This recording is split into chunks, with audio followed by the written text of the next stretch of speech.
जय हिंद दोस्तों, एक बार फिर से हम आपके लिए पेडागोजी के जो क्लास है केबीएस और डीएसएसबी के लिए वो हम इम्पोर्टेंट क्लास जो आप लोगों के लिए फिर से लेके आपके सामने हाजिर है। तो चलिए पहला क्वेश्चन देखते हैं। पहला क्वेश्चन हमारा है, स्थानांतरण एक परिस्थिति में अर्जित ज्ञान, प्रशिक्षण और आदतों का किसी दूसरी परिस्थिति में स्थानांतरण की जाने की चर्चा करता है। प्रशिक्षण यानी कि अधिगम के प्रशिक्षण की बात कर रहा है कि स्थानांतरण के बारे में कथन संबंधित है। तो इस क्वेश्चन को अगर आपको न सुने एक बार फिर से पढ़िएगा और फिर क्वेश्चन समझिएगा क्या कह रहा है। तो ऑप्शन है क्रो एंड क्रो, दूसरा पीटरसन, तीसरा चार्ल्स जूड और चौथा है सोरसेन। ठीक है, तो जो ऑप्शन हो जाएगा ये सोरसेन से ये संबंधित है। इस कथन को फिर से पढ़िएगा आप। और मैं आपसे फिर कहना चाहूँगा कि जो भी लोग चैनल पर नए हों या पहली बार आए हों वो चैनल को जरूर सब्सक्राइब करें, साथ ही बेल आइकन प्रेस करें और साथ ही क्लास अगर अच्छा लगे तो बिल्कुल लाइक करिए। आपकी लाइक और डिसलाइक पे ये डिपेंड करता है कि क्या मैंने कंटेंट बेहतर दिया है। तो प्लीज़ लाइक या डिसलाइक जो भी हो सकता है आप इसको ज़रूर करें। तो दूसरा क्वेश्चन हम पढ़ा है, कबीर को दोहे याद कर लेने पर भी एक बालक की रहीम के दोहे याद करने की शक्ति में सुधार नहीं होने का निम्न में से प्रमुख कारण कौन सा है? हमें इन कारणों को दर्शाना है। शून्य स्थानांतरण, नकारात्मक स्थानांतरण, दोनों स्थितियों में समानता या सकारात्मक स्थानांतरण। तो इसका सही हो जाएगा शून्य स्थानांतरण। बिल्कुल ये इस कथन से ये बिल्कुल ताल्लुक नहीं रखता है, यानी कि कोई इससे इसका रिलेशन नहीं है। तीसरा प्रश्न है, पावलोव के अनुबंधन प्रयोग में केवल ध्वनि के उपस्थित करने पर होने वाली अनुक्रिया को कहते हैं, क्या कहते हैं बताइए? अनानुबंधित अनुक्रिया, अनुबंधित अनुक्रिया, अव्यक्त अनुक्रिया या चौथा है अदृश्य अनुक्रिया। तो इसका सही ऑप्शन हो जाएगा अनुबंधित अनुक्रिया। क्या हो जाएगा? अनुबंधित अनुक्रिया।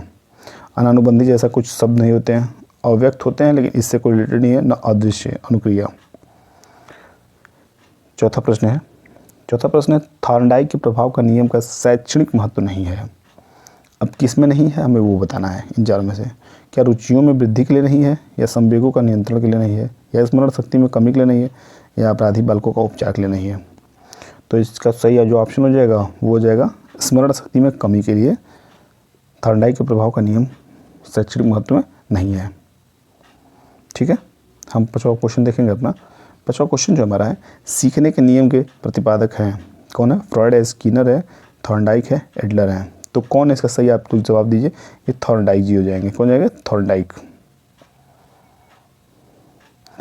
छठा प्रश्न है, सीखने के प्रयास एवं त्रुटि विधि का संबंध है किससे है? कर्ट लेविन से है, थॉर्नडाइक से है, वॉटसन से है या स्किनर से है?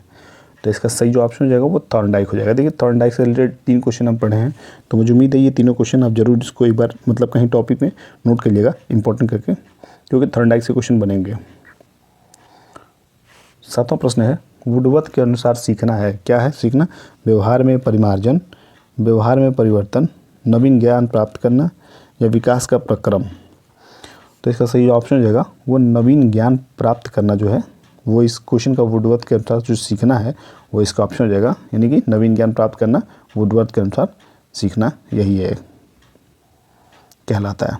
अब 8वां प्रश्न है, पियाजे के अनुसार बालकों में वस्तु स्थिरता उत्पन्न होती है तो पूर्व संक्रिय अवस्था में, औपचारिक संक्रियात्मक अवस्था में, संवेदी गत्यात्मक अवस्था में या मूर्त संक्रियात्मक अवस्था में? तो इसका सही ऑप्शन जो हो जाएगा ये हो जाएगा पूर्व संक्रिय अवस्था में। क्यों हो जाएगा? पूर्व संक्रिय अवस्था में। तो चलिए दोस्तों, इसी के साथ हम अपने 9वें क्वेश्चन पे आ गए हैं। 9वां क्वेश्चन जो हमारा है, अधिगम को प्रभावित नहीं करने वाला कारक है तो विषय वस्तु की प्रकृति, प्रेरणा, खोज या अधिगम विधि? तो इसका सही ऑप्शन खोज जाएगा, यानी कि डिस्कवर से मतलब अधिगम को प्रभावित नहीं करने वाला कारक कौन सा है? तो अधिगम को जो प्रभावित नहीं करता वो खोज जो है ये इसको प्रभावित नहीं करता। बाकी विषय वस्तु की प्रकृति प्रभावित करती है, प्रेरणा करती है और अधिगम विधि ये तीनों प्रभावित करती हैं। और इस सीरीज़ का पेडागोजी की जो इस सीरीज़ है इसका आखिरी प्रश्न और 10वां नंबर प्रश्न है, पियाजे का सिद्धांत किसके अवलोकन पर आधारित है? कुत्ता, बिल्ली, चिंपांजी या अनेक बालक? अपने बालक, ये अपने बालक पे है। ठीक है, तो अपने बालक पर आधारित ये प्रश्न था पियाजे का सिद्धांत जो है। तो इस तरह हम मोस्ट इंपॉर्टेंट जो क्वेश्चन थे हम देखिए इसको इजी टू मॉडरेट लेवल पे आ चुके हैं। तो जितने भी क्वेश्चन अब जा रहे हैं आपके पास, यानी कि जो वीडियो के थ्रू जा रहे हैं, इनको आप बेशक कहीं बैठ के कमरे में अपने इसको नोट डाउन करिए या फिर वीडियो को 2 बार नहीं 3 बार चला के देखिए। जब ना समझ में आया फिर कमेंट करिए, तो मैं उसको समझने का प्रयास करूँगा। तो यही इंपॉर्टेंट क्लास थे जो मैं आप सभी के लिए लेके आया। फिर अगली क्लास में मिलते हैं इसी उम्मीद के साथ कि आप अपनी तैयारी अच्छी रखे होंगे, और बेशक अच्छी रखिए क्योंकि बहुत ज़्यादा टाइम आपके पास है नहीं, तो अपनी तैयारी इंक्रीज़ करिए, बूस्ट करिए। मेरी तरफ से ऑल द बेस्ट। फिर मिलते हैं अगले क्लास में, तब तक के लिए बाय बाय, टेक केयर।